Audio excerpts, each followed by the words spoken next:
Welcome to the Sell My Business podcast. I'm your host, Jeffrey Feldberg. This podcast is brought to you by Deep Wealth and the 90-Day Deep Wealth Experience. Your liquidity event is the largest and most important financial transaction of your life. But unfortunately, up to 90% of liquidity events fail. Think about all that time, money, and effort wasted. Of the quote-unquote successful liquidity events, most business owners leave anywhere from 50% to over 100% of their deal value in the buyer's pocket and don't even know it. I should know. I said no to a 7-figure offer and yes to mastering the art and science of a liquidity event. 2 years later, I said yes to a different buyer with a 9-figure offer. Are you thinking about an exit or liquidity event? If you believe that you either don't have the time or you'll prepare closer to your liquidity event, think again. Don't become a statistic and make the fatal mistake of believing that the skills that built your business are the same ones for your liquidity event. After all, how can you master something you've never done before? Let the 90-Day Deep Wealth Experience and our 9-step roadmap of preparation help you capture the maximum value for your liquidity event. At the end of this episode, take a moment to hear from business owners just like you who went through the Deep Wealth Experience.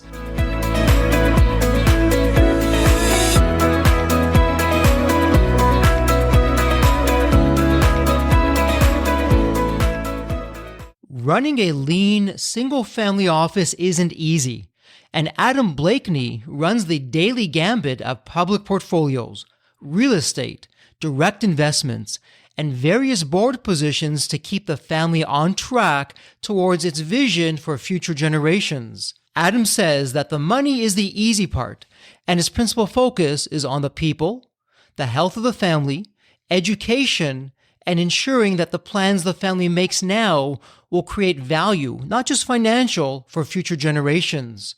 Through history as well as personal experience, Adam has discovered that the best laid plans of previous generations have been rendered obsolete in current times, demanding new ideas and new paths forward. Since every single family office is unique, Adam has relied on his MBA from Melbourne Business School, as well as his experiences in startup to build his single-family office from the ground up, building a team of suppliers and advisors to help navigate these uncharted waters. Joshua M. Peck is the founding member of the True Code Capital with nearly 20 years developing and capitalizing on emerging technologies. He utilizes a systems approach to portfolio management that leverages his deep quantitative background in financial engineering, machine learning, and applied mathematics. Early in his career, Josh worked in academia in support of high-performance research computing environments, where he became a regional expert in systems engineering, cybersecurity, and data engineering. In addition to his work, he is active in the philanthropy through the Denver Mile High Rotary Foundation, where he is currently the treasurer and a member of the World Community Service Committee, where most recently they were able to fund a cold storage project in Nepal. Josh has served as an advisory board member, angel investor, and mentor for various venture clubs and accelerators, and has invested in a diverse group of companies. Josh received his BS in computer science from Pittsburgh State University and his Master's of Science, Engineering Management from the University of Kansas. Welcome to the Sell My Business podcast. And as always, so delighted to have you with us. Today is going to be a really interesting episode. Now, every episode is always interesting, but this episode is really interesting because we're going to do a fascinating thought experiment, but in real time. The challenge with most business owners, we're so focused on crossing that finish line for the liquidity event that oftentimes we drop the ball of what next. How do we manage the money? How do we optimize our life for happiness? What about next generations? And more times than not, as business owners, we're just juggling and meandering from one to the next, not necessarily doing it in the best way. So we have two special guests with us today. We're having a bit of a roundtable. And why don't we start with you, Adam? Why don't you give us a little bit of your background and the story behind the story of what got you to where you are today? Sure. Thank you so much for having me on. So I grew up in Seattle and grew up here, went to school on the East Coast and was part of a East Coast real estate family. So growing up in Seattle, I didn't really have a lot of kind of oversight or didn't really see a lot what was happening, but I knew we had a bigger family business. And as I got older, professionally, I went into marketing and market research, ended up in Australia getting my MBA and starting a career in large event market research and data acquisition. And when I was in Australia, I was getting married to my wife, and my family ended up having a total liquidity event that nobody really anticipated. And so as being part of a bigger family, I expected to graduate my MBA and go back and help my family. But instead, I was pushed out and I decided to continue to live in Australia and go down the startup route. Worked for a few years in corporate, started my own consulting business in event technology, grew that business in Australia until 2016, 17. And then my immediate family decided to break away from our greater family and separate all of our assets after the sale that we had. And so I moved back to America to help my family do that, worked to expand my Australian company named Events Pass to America at the same time. But the last few years, I've been building a single family office for my mother, my sister, and I. And that's really the day-to-day is managing the investment, the tax planning that we've done. And so that's my job. I'm the chairman of my company, and my main focus is growing our portfolio and really diversifying our portfolio into more venture because we've got public portfolios. They're underinvested at the moment. So that's my day-to-day job. Well, Adam, that's terrific. And thank you for sharing that. It's interesting because just before we hop on over to you, Josh, on your side, Adam, you're really straddling a few different roles. I know offline we're talking, well, what generation are you? So why don't you share with our audience what you consider what generation you are in terms of the family office side of things? Yeah, thanks for that. So technically I'm a G3. My grandfather was the wealth creator in our family, but I consider it 1.5 because after my mother took her assets, she grew the assets quite substantially, and we've created a business around that growth. Yeah, so it's interesting that we took that wealth, but we've now invested that and we've grown it in its own right. So we're trying to forge our own kind of future in that way. Love it. And I know we're going to do some deep dives on what you've done and how that works. But Josh, let's go over to you. So why don't we hear the story behind the story of you, Josh? What does that look like and how did you get to where you are today? Okay. It's always a winding road for me because I didn't come from wealth. And so I had to try a lot of different things that didn't work on that path. So I really break my career down into 3 steps. One is I did a lot of work around high performance computing for academia. Early on in my career, I worked for a university and then a statewide network where we were doing all this really high speed networking and computing type of work. And out of that, I got a really good sense of what it takes to make computers go really fast. And then around 2009, that turns out to be a pretty useful skill set because we have the internet marketing world starting up where that being able to make computers go really fast, being able to do a lot of data analytics, do a lot of quantitative methods is a pretty valuable skill set. So I ended up joining a startup. At this time, I was living in Overland Park, Kansas, and joined an internet startup there that we were able to get up and get an offer for. I think the owner didn't quite like the offer, so we didn't actually sell that one. But eventually we spun some things off that we really liked and started building a series of internet businesses that a number of them work pretty well. And one of the nice things about internet businesses is that they're not super time intensive once you have them running. So we were in the fortunate situation of making pretty good money and only working a couple months a year and doing a little bit of traveling and having a good time.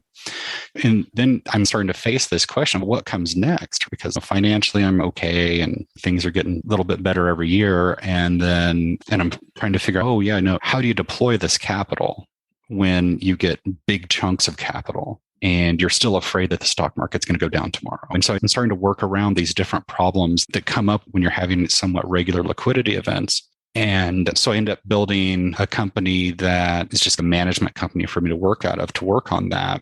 And I think of it as a virtual family office where it's primarily me and a couple of little helpers, but we're going outside for legal counsel. We're going outside for a lot of things. But the things that we keep in-house, because of my background, is the highly quantitative stuff, the algorithmic, statistical, computational models, and things like that for investing. And so that's what I'm doing now. So, Josh, just between me and you, no one else is listening in here. Are you one of those mythical quants that we read about it and hear about? You can just share that with me. No one's going to know. That's pretty well what I've worked my way into. It's funny because a number of years ago, I read a book or saw an interview with George Soros, and I said, "Oh, those are the people who think like me." I love it. I love it. Those are my people. With you, Josh and Adam, I'm in the presence of greatness. I love it. So you've both come at this from different angles, but you're now both in the same situation. And that's really fascinating when you think about this. Why don't you talk to the audience? Because the audience is in the mindset of, hey, I just want to get my liquidity event done. Then if I have to have problems, let me have money problems of how am I going to invest it? What's that going to look like? But it's not as simple as that. And those problems can become really big problems.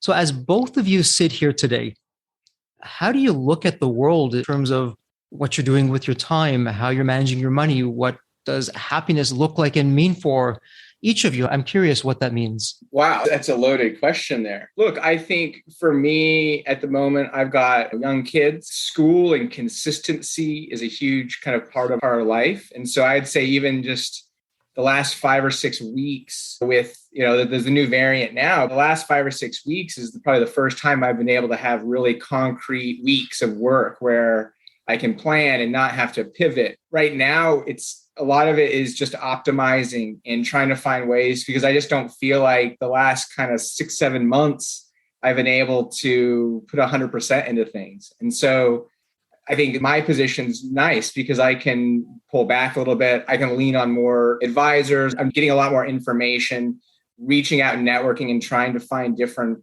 solutions for my challenges. At the moment, I just can't pivot like I used to, just with kind of everything. And so I look at the kind of frame that I've built with our single family office, and that it gives me that flexibility that I can navigate. And I look at that, being able to have that time is it's a win for me right now. And that to me is a driver of my happiness. That's interesting. Josh, in terms of that whole side of things, where are you? What does that look like and mean for you? Well, I love how Adam starts it with his kids. Because, one thing you learn pretty fast as you start working through a little bit of family office space and things like that is everyone loves their kids. You might not like someone tremendously. You might not like their politics, who their sports team is, but everyone loves their darn kids. And I think that's just so universal for everyone, is that brings so much meaning to our life and the things that we're doing as we're going forward. Yeah, I think the thing that's important for your audience to know is that this is a big transition coming from a first generation perspective here. And I don't think it's unreasonable after you have your liquidity event to park that money, maybe stick in some government backed securities so you don't run afoul of the FDIC rules, and wait a year. Start figuring some things out, start figuring out what comes next. What is your investing style? There's so much stuff there that is what's your psychological tolerance for risk. And I think that there's just a big impetus to figure it out all at once and to start making changes immediately. And I think that the cost of making a mistake there can be far higher than the cost of missing a little bit of time and returns. So I always start there. As you're making this transition, don't expect it to be a small one. Yeah. If you want wealthy people problems, that's a different set of problems than maybe what you've had before. And regardless of whether they're nicer problems to have, but they're still problems that can be immensely complex at times, dealing with multi-generational estate planning, not just taking care of the kids, but how do you take care of the grandkids and their kids and going out multiple generations? And what will the economic environment be in all of those scenarios? How do you build a governance model that doesn't create angst in the family? How do you create a scenario where that you're creating a blessing for the family that helps bring it together rather than driving it apart, as so many families suffer? Yeah. And so that's just where my head is at most of the time right now, is just making that family governance model, the investments, everything about it just be something that's a blessing for our families.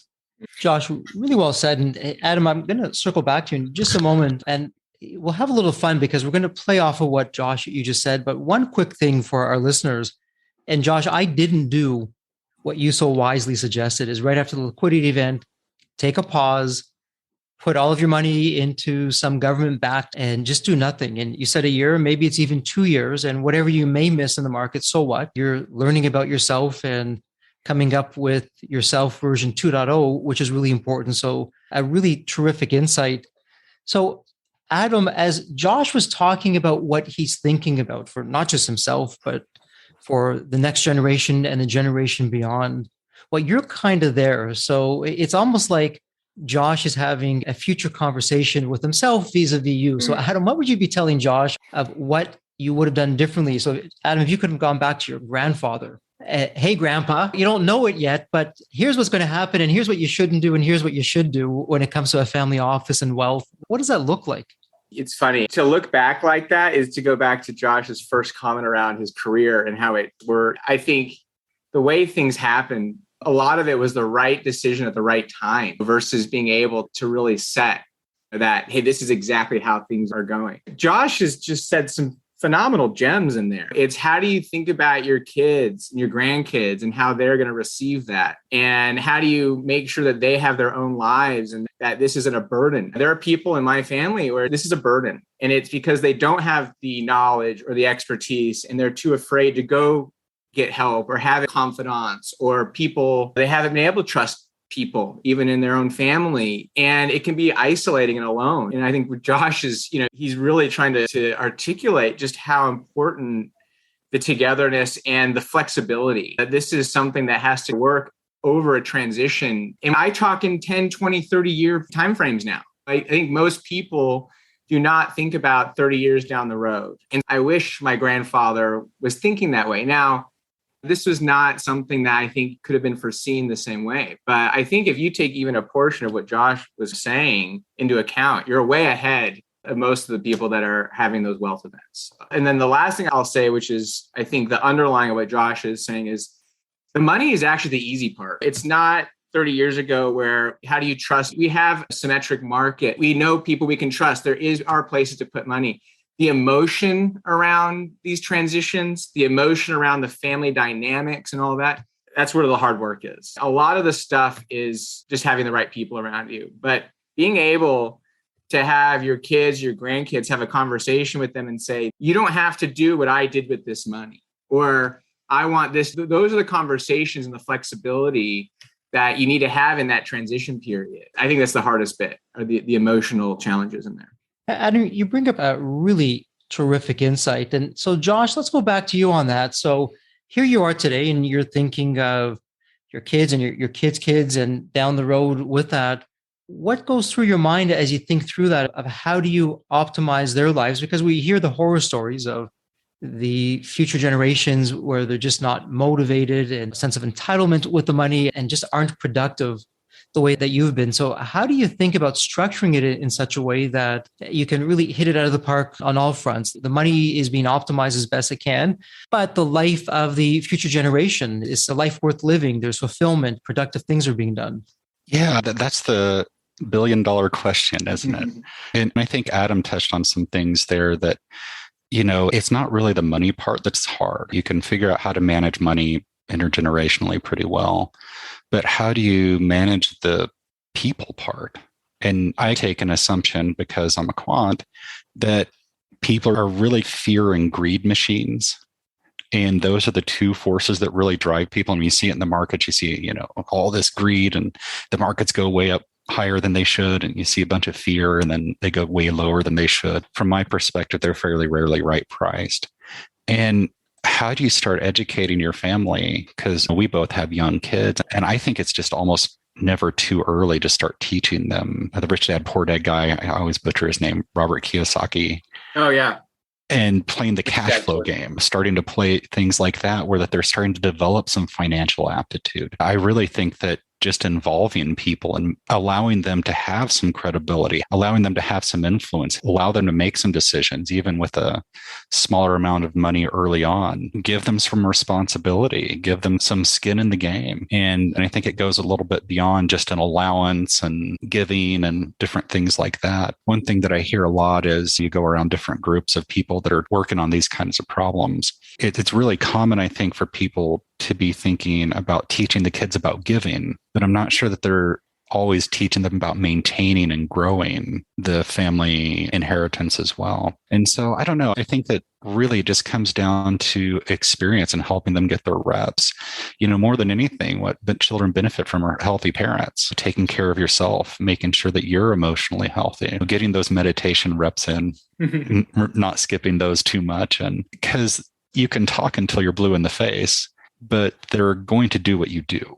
They're going to emulate your behaviors. And so for me, I try to model the behaviors that help me get here so that I'm still working, I'm still going to an office, I'm still active and engaged in the community. I have a lot of different things going on philanthropically or professionally. And I don't know, there's just a lot of different things there that I think you do. You have to live the example of what will help your kids. You have to involve them in decisions and help them get educated as early as you can. And I think that it's really beneficial to be involved in the business community so that they have that experience of seeing their parents being involved, and talking to lawyers and accountants and different things like that are just normal to them. Reading the Wall Street Journal around the breakfast table, it becomes normal. They develop the vocabulary so that it's a little bit by osmosis. Those are just some of the things that we're trying to do. I don't know that I'm right, and Adam might be able to tell me better than No, I love it. My kids are a little bit older, not but that much, but we're doing similar things. Our kids go to my old high school, and one of my old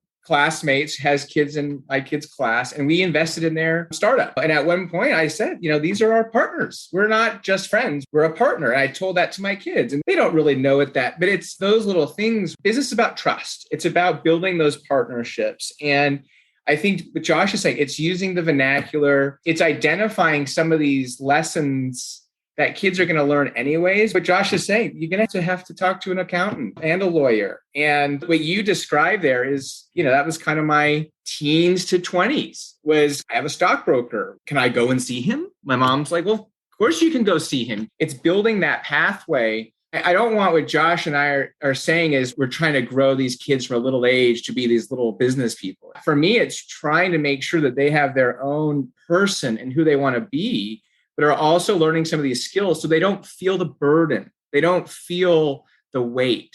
And they know that there are people there to help them. That to me is the biggest thing, is my extended family, they don't ask for help. And so my big thing is, let's get a big network of people to help us. And so these are the little things I think that we can teach kids, that my 8-year-old, we do a lot of tutoring, and she really likes one-on-one attention from a teacher, or whether it's a tennis coach or something like that. So you find those opportunities to work. It's interesting because both of you, in different ways, you said the same thing, and that's effectively be the change that you want to see, in this case, in your children or in the next generation. Act it out. Just be that person, be that role model for them. Now, Adam, earlier you were saying that for your family and the family office side of things, you're putting in different kinds of best practices. Can you share what some of those things are? And I'm thinking both for our listeners and even Josh, as he grapples with this whole area of, okay, how do I optimize the family business? What should this look like? What are some of the things that should have been obvious but weren't so obvious along the way that you've begun to now implement? Oh, yeah. The first thing is I just really started asking a lot of questions and did more of an audit not in a formal Price Waterhouse way, but just really going in there saying, this is not my expertise. I don't have any experience. I know how to run a team. I know how to grow a business. And I think a lot of that led to really trying to talk to all the big firms. We really just cast a wide net and just told our story and really tried to get a feeling from just different advisors that we'd never gone to. So that was just going out and asking stupid questions and not being afraid to say, we don't know what we're doing here. The second is literally just putting in basic administrative stuff like quarterly meetings and biweekly work in progress meetings. And I'm not joking, just keeping a spreadsheet of tasks. These were some of the basic things that you would say no company could run without some of this basic operation. And what's really interesting is just by those kind of two things, getting some new advisors in and then really just bringing people together, that's, I think, formulated the backbone of, hey, these are the priorities of our business now. And it's really gotten the pace that we're now a business managing these portfolios versus sprinting for compliance and make sure that we don't get audited. Love it. Just love that proactiveness in what you're doing. So, Josh, let's turn to you. You know, you're the quant out there and you can do all kinds of wonderful things with capital and things that most people don't see.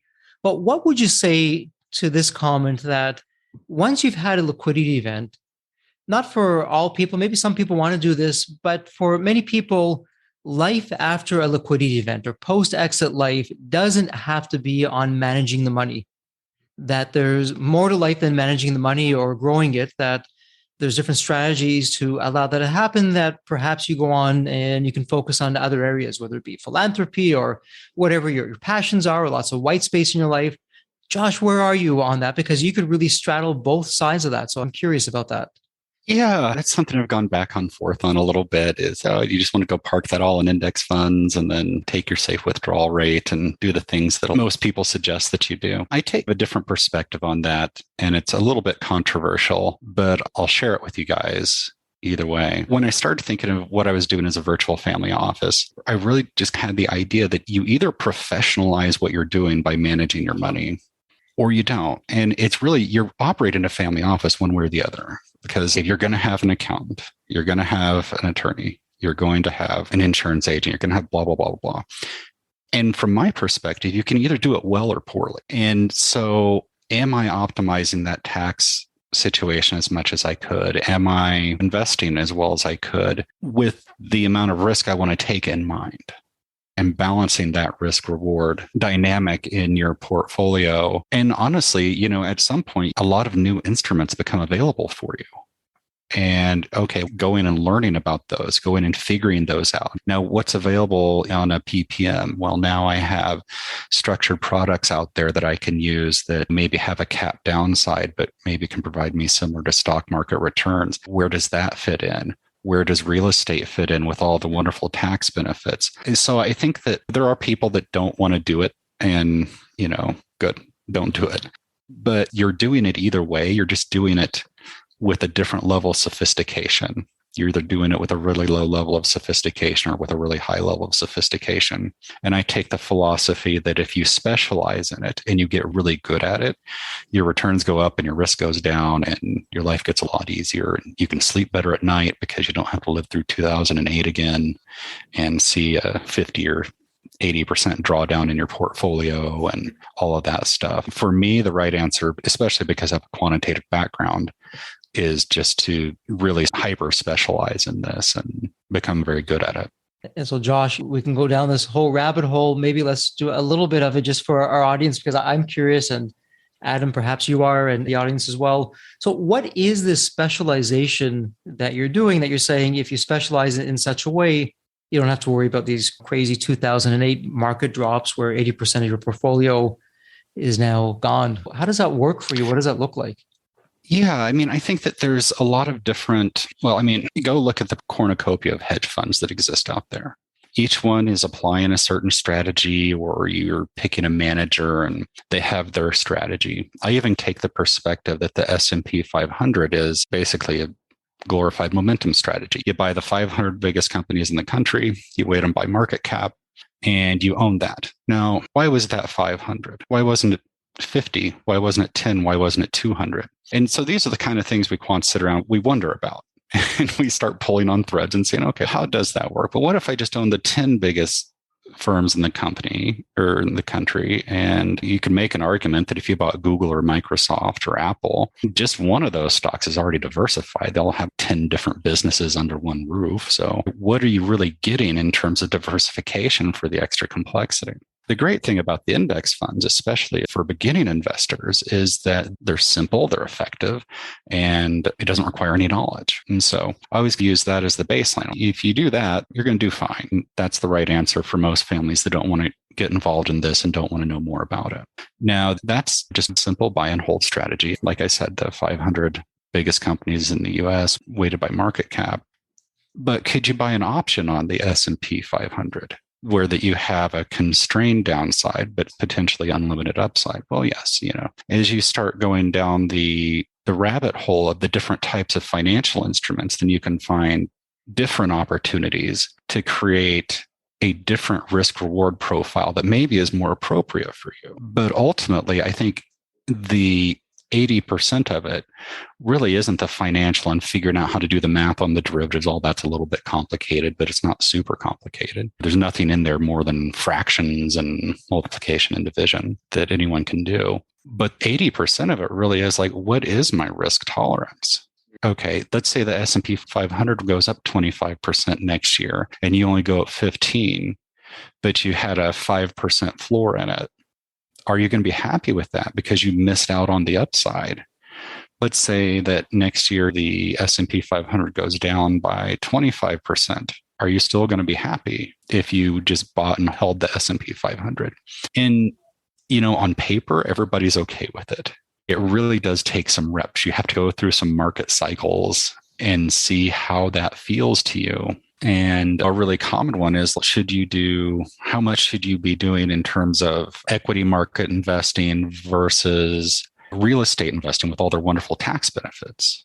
And then you start constructing things like that. And it's like, okay, well, when a quantitative person will sit around and we'll weight that.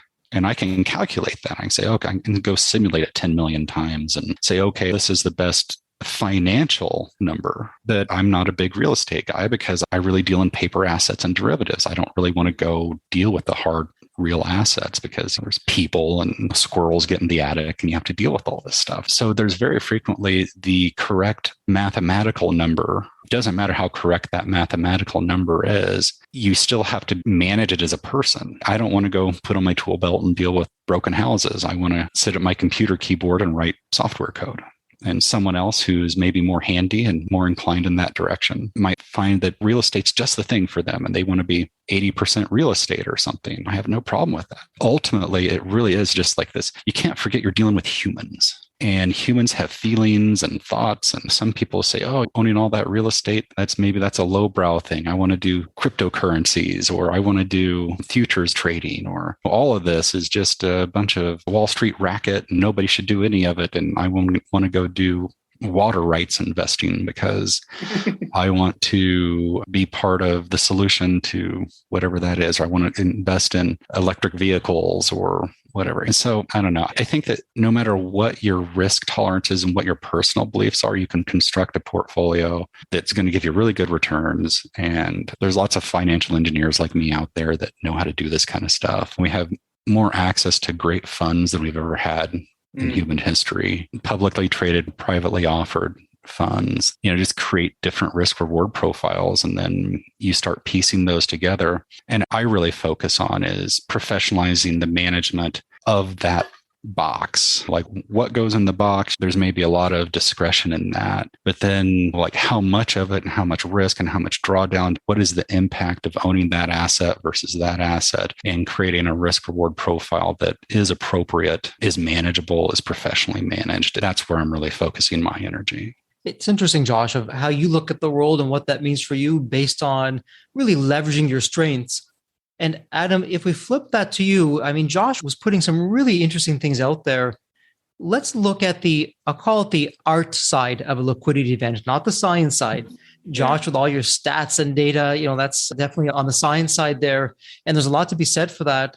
So Adam, here's what I'm wondering. As you look to your family office, and it sounds like you're really putting the framework in and having it on solid bedrock, not sand, and just something that really is going to be built to last for future generations. Let's wave your magic wand. And Adam, what does that look like? So if everything's working in the family office and it's going as it should, all the best practices are being followed, everyone is towing the party line on that side of things, what does that really mean for you, big picture wise, from the human element, from the daily life element of you and the family office and really the entire family? What does that mean to everybody? Look, I think that I'm quite envious of Josh because I feel like he's been able to take his skill set from his past and he's been able to take it into investing. I was trying to take notes. What he is doing, I would love to be able to have that view. One of my things is I can't. And so for part of it is building a team around us as we grow and get more sophisticated. Because all those things that Josh is saying, I need a person for that because I don't have the appetite or the expertise to dive into that. And so I would much rather go with my skill set, which is networking and bringing people together And so when I look at the real estate, like Josh was saying, we've set it out there saying we want to invest 5% of the portfolio in real estate over the next 5 years. We need to go find some partners. We don't want to be sole owners of that. And so when I look down the road, I'm hoping that we have, let's call it my grandkids. I'm hoping that they have an institution that's devoted to their family, whether that's a team of 50, because we're so big and sophisticated, whatever, or maybe it's a super lean team. But I want them to be able to have the support to understand what the resources that they have and what they can do. I want a support system around them that says that they need to follow their own purpose and passion, and how can they use these resources to help get them there? And I'd really like to start building serious long-term view, 50 years, 100 years. It's not a destination, but really building a journey. And I see it as family. And whether that's the direct family or people marrying into families, you said it best in the beginning, kind of break the mold and be the family business that I think we can be. And yeah, so I think part of it is a bit airy-fairy. It's still in that blue sky space. But, I want a support system for my kin and my sister's family. And I'm hoping to bring my brother and really build a support system, because I feel like what we have can help anybody in our family, whether it's a scholarship to a college in the future that they want to go to, or whether it's we own a company that somebody can get a job at down the road, whatever that is. I think that we can both grow the wealth as well as create opportunity and happiness for our family. Hey, Josh, hearing what Adam just said, nudge, nudge, wink, wink. Josh, are you going to maybe open up some of your family office services? Maybe you may have a client right on this, podcast interview right here. He's knocking. But what's interesting with both of you, you're both really doing the same thing, just in different ways when you think about it. So Josh on the quant side and the analyst, and just doing a deep dive on the data and figuring all these things out. And Josh, that's your strength. And Adam, to your point, hey, my strength is really networking and people and putting teams together. And you're really looking within. This is what I am. This is what I'm not. Let's go with what I am and look to leverage off at it. And I think that's really such an important lesson for all the listeners out there is don't become somebody that you're not, and don't beat yourself up because you're somebody who you want to be, but you're not. You've done a lot of things right to get to where you are. And now it's just continuing that in a very different way as you look to manage that wealth, build out the family office, and think about the next generation. So when you think about that, Josh, let's fast forward. And maybe it's now the second or third generation of your family that's out there. If they were looking back and they could speak to you today, we have some kind of special time portal as a quant. Josh, maybe you built something for us that we can have this kind of communication.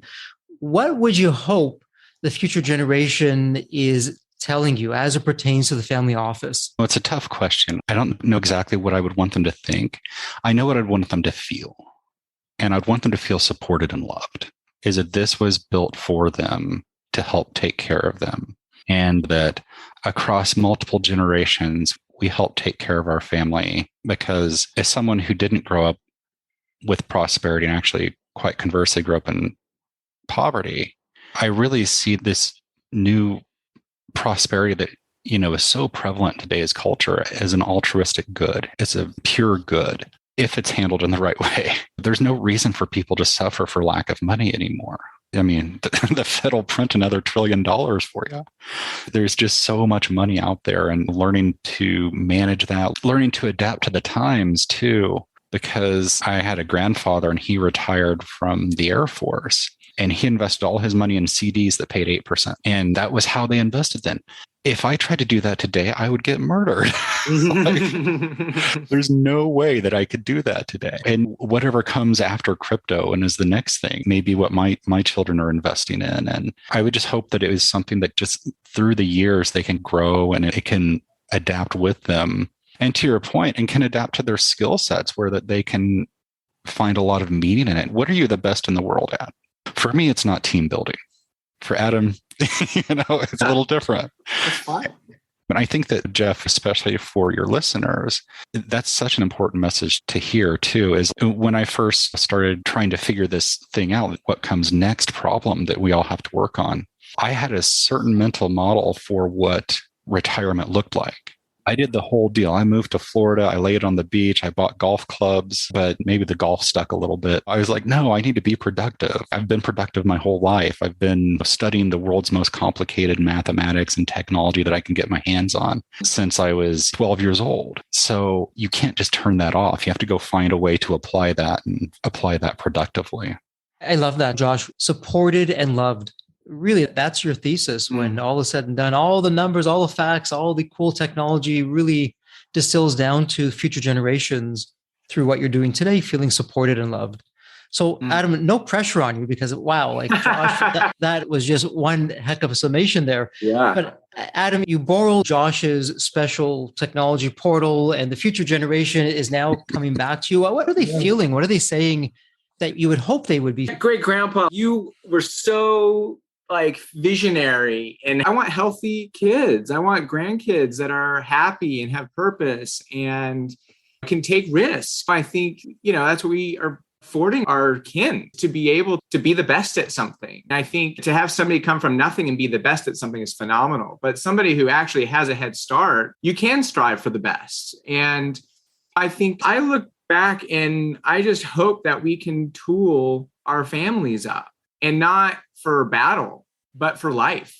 I would much rather my kid not work and be mentally healthy, because that's the best thing. We've gone through everything and that's the best thing for her, than to feel like she has to make more money than me, or that she has to build a company bigger than great grandpa's company. That to me would be a failure of me. It's funny, as this conversation's gone on, I think there's some differences that I think we need to talk about. One is Josh has the ability to direct his funds wherever he wants. That is something I think needs to be stated. Being the wealth generator gives you that ability to then choose those next steps. And I think because both Josh and I are younger, we've got this 2.0 or maybe even 3.0 versus, we're 60s, 70s, and we want to just lay on the beach because that's kind of the priority. A lot of my challenge is dealing with the constraints. It's saying we are way too conservatively invested. And it's dealing with decisions of the past, which were very much about protection and making sure we don't lose it, to then now be in a situation going, man, we cannot get our offense up to where it needs to be.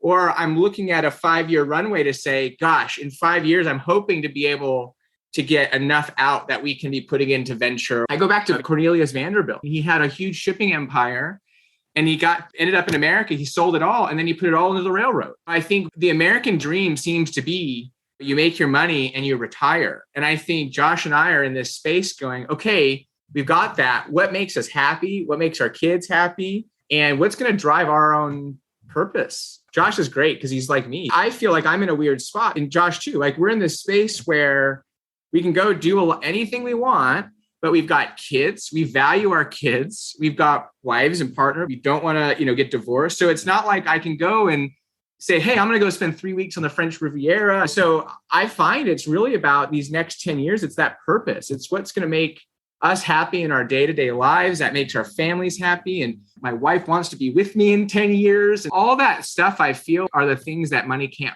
buy. And I'm happy that Josh is clearly working on it. But that to me is like, this is stuff that you can't buy. And it only comes from doing the work and taking the time and thinking about it. Adam, so well said. And both of you have really alluded to this, and I want to ask this to both of you. And as you think both to yourself, but also to the next generation, and one of the privileges of wealth is that we can direct the funds. So Adam, you're talking about how Josh and you can choose where you want to direct the funds, but there's also the opportunity, and it's not for everyone and it's not mandatory, but there is an opportunity to recognize, you know what, in our lifetime, we can't spend all the capital that we have. Why don't we allocate a portion of this? We can set up a foundation for philanthropy. We can select a charity. We can pick a social cause. We can really make an impact. And we like to say at Deep Wealth, together we can change the social fabric of society, one liquidity event at a time, by enabling people to accumulate more wealth that they can choose to then put towards some kind of cause or foundation or charity. How do each of you look at philanthropy? Is that part of your formula? And if it is, how are you building that into the next generation? Well, I guess I can go on this one because I'm probably the most curmudgeonly about philanthropy because I grew up in it as one of the people that people were often trying to help. And I saw how little good that the money did. Mm. And so for me, it's always about impact. What can I actually solve a problem, or am I enabling someone to continue on with a set of life beliefs or set of behaviors that are going to put them in the same situation this time next year, next month, next week? So I'm a little bit picky about what I'm willing to support from a philanthropic standpoint. We're big fans of supporting the arts because we think that art stimulates imagination. And with imagination, you can do anything. Because frequently what I see in the world is not a lack of opportunity, it's a lack of imagination for people. They don't imagine that they could ever transform their lives in a way that when you get down to it, it's not really that hard. You work pretty hard, stay off drugs, and get an education, you're going to be okay. So we do a lot of work around the arts, and then a lot for children that are no fault of their own. They didn't put themselves in that situation and things like that. So that's where our focus is. That's where I think that we can have an impact, where that money actually makes an impact. Because there's a difference between wanting to have an impact on someone's life, maybe person to person. That's much easier. I think that there's a mindset that we often get into, which is it's almost like a guilt thing.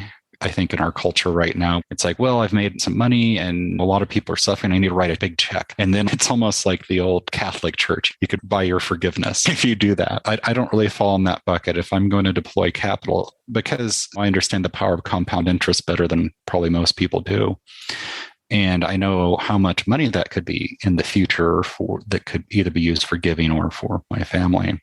And so I'm just always mindful of impact. Am I doing something? And am I not hurting anyone? Am I enabling or am I helping? Is the mindset that I stay in. Josh, I love that. And philanthropy really can take all different kinds of forms. And for you, philanthropy is impact or solving problems or making a difference or just enriching. And that's absolutely wonderful. And thank you for sharing and being vulnerable and so open with us on that. Adam, what about you? How does this whole charitable or philanthropy or impact investing, where does that sit with you in the family office? We have a private foundation, and it's been about 15 years it was established. I would say it's been the backbone of our family unit. It's enabled us to have my sister and I involved with our family even before we were involved in the financial aspects of things. And it was really led by my mother. When my mother had kind of her exit, and so she started the foundation for my grandfather in his name. We saw her growing up giving to the schools that we were a part of, to institutions. And so the last 10 years, my mother has been a phenomenal benefactor. And to Josh's point, when she's really taught my sister and I, it's about imagination and stimulating people. And we created the foundation, which requires us to run it. And my sister, my mother, and we have another director, but we have to run it and we're in charge of giving. And that has actually been way better at connecting our family. And it started with my mother creating a mission statement that was very specific to her, what she liked and what she was interested in. In the last few years, we worked towards that vision, and now we've changed it. And so we've incorporated my sister and I in that. And it's really been able to get my sister more involved. We're just understanding more about what she cares about. We really like using the foundation because I'll give you an example. She and I both went to a Jewish summer camp that we both feel very passionate about. They were having some challenges during COVID. She and I gave directly, unrestricted. We said, hey, here's some money, unrestricted, do whatever you need. But if you have any programs that you want to build in these key areas, we'd love to talk to you about getting a grant from our foundation. And that year, they ended up getting about $40,000 from our family, 10 unrestricted, but 30 that were very specific to a program that we help them build. And we make them report just like a startup would report to us. And so I think that's actually where we've gotten the glue. It's helped a lot of our other conversations because we can really be passionate and inclusive in the foundation. So it's a big part of us. Wow. Two very different approaches, but both approaches, no matter how different they are really making a difference. And that's really what it's all about. So as we begin to wrap up this episode, earlier in the episode, we went into the future, and we're going to wrap this episode up by going into the past. And this is one question we ask every single guest. So Josh and Adam, I want you to remember the movie Back to the Future. And in the movie, you have this incredible DeLorean car that can really go back to any point in time. So I want you to imagine now it's tomorrow morning, you look out your window, And lo and behold, the DeLorean car, it's sitting there, the door is open, and it's welcoming you to jump into the car. You go in, and you can now go back to any point in your life. Maybe you're a young child, or perhaps a teenager, adult, whatever it would be. What would you be telling your younger self in terms of, hey, do this, or don't do that, or life lessons or wisdom? What would that be for you? Some of those things I look back that I wasn't enjoying at the time, I probably should have enjoyed. So I think enjoying that journey a bit more, I think when you look into the future and wait up there, we kind of knew that I knew that this eventually would happen. I think I was scared of it. And I think I look back going, I really should have relished the time in my life where I can focus on those things, that the core things that I wanted, to be able to grow it into the future. Enjoy that journey a bit better. Great message, Adam. Thank you so much. And really, the journey is really where things are at, not necessarily the destination. Josh, how about yourself? Where are you on that question? Yeah, I'm not quite sure. I jokingly say I would tell my younger self to go buy more Tesla stock. Yeah, right. Working like the true quant. I love it. I think that there was like a really common error that probably is because I did so much schooling and stuff. And even in the education system, we have a lot of trouble with it, where that we think that the theoretical and the actual are much closer than they are. And I think that when you get into life, you have to start looking at what's real. Don't take the high-minded ideals from maybe that mathematical theory. A lot of times they're good as an illustration tool, but they're not as good for making money or for your life. And I think that's pervasive, whether that's in a religious context, a political context, or, you trust your eyes and ears, what you see, hear, and feel, because the world has changed probably since those ideas were put out there. And you're going to have to live in the world as it is today, not in the world that maybe we wish we had. Wow, that's terrific, Josh. Some wonderful insights. And I suppose another way of saying that is, sometimes we can just get in our head with all these theories and just take it in such a different direction. But in reality, it's so far different. And maybe just being in the moment and making the most of it and blending what both of you have said. Enjoy the journey, be in the moment, be present, because that's really all that we have. Even if we wanted to do more than that, we can't. All we have is the present moment. So Josh and Adam, as we begin to wrap up this episode, I will put this in the show notes. If our listeners want to reach out and get in touch with you, perhaps they have some comments or questions. Adam, why don't we start with you? What would be the best way for someone to reach you? Oh, LinkedIn's probably the best way. Just send me a connect message and happy to chat. Terrific. And again, we'll put that in the show notes. It'll be a point and click to make it all too easy for you to do that. And Josh, what about you? What would be the best way? I think that's the best way for me too. Terrific. So we'll have both your LinkedIn profiles. And so, gentlemen, as we begin to wrap up this episode, a heartfelt thank you for taking part of your day and sharing that with us and really opening up and sharing your personal experiences, your wisdoms, and your insight. I really appreciate that. So as we say so long, please, as always, stay healthy and safe. Thank you so much for the opportunity. It was great chatting with both of you. Thank you, Jeffrey. Very nice to chat. The Deep Wealth experience was definitely a game changer for me. This course is one of the best investments you will ever make, because you will get an ROI of 100 times that. Anybody who doesn't go through it will lose millions. If you don't have time for this program, you'll never have time for a successful liquidity. It was the best value of any business course I've ever taken. The money was very well spent. Compared to when we first began, today I feel better prepared, but in some respects, maybe less prepared, not because of the course, but because the course brought to light so many things that I thought we were on top of that we need to fix. I 100% believe there's never a great time for a business owner to allocate extra hours into his or her week or day. So it's an investment that will yield results today. I thought I will reap the benefit of this program in 3 to 5 years down the road. But as soon as I stepped forward into the program, my mind changed immediately.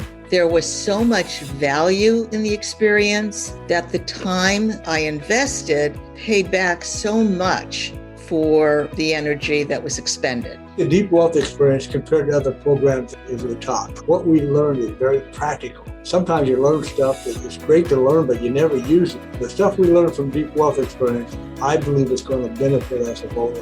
I've done an executive MBA. I've worked for billion-dollar companies before. I've worked for smaller companies before I started my business. I've been running my business successfully now for getting close to a decade. We're on a growth trajectory. Reflecting back on the deep wealth, I knew less than 10% what I know now.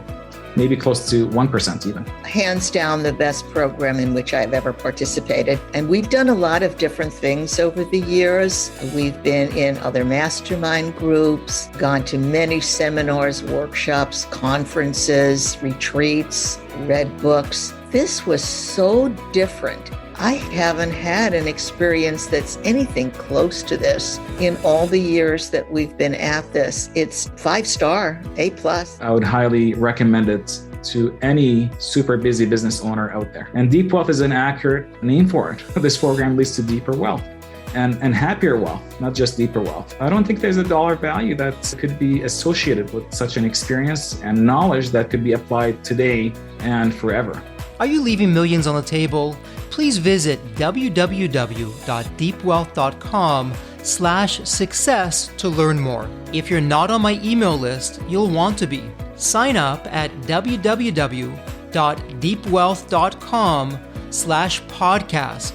And if you enjoyed this episode of the Sell My Business podcast, please leave a review on Apple Podcasts. Reviews help me reach new listeners, grow the show, and continue to create content that you'll enjoy. As we close out this episode, a heartfelt thank you for your time, and as always, please stay healthy and safe.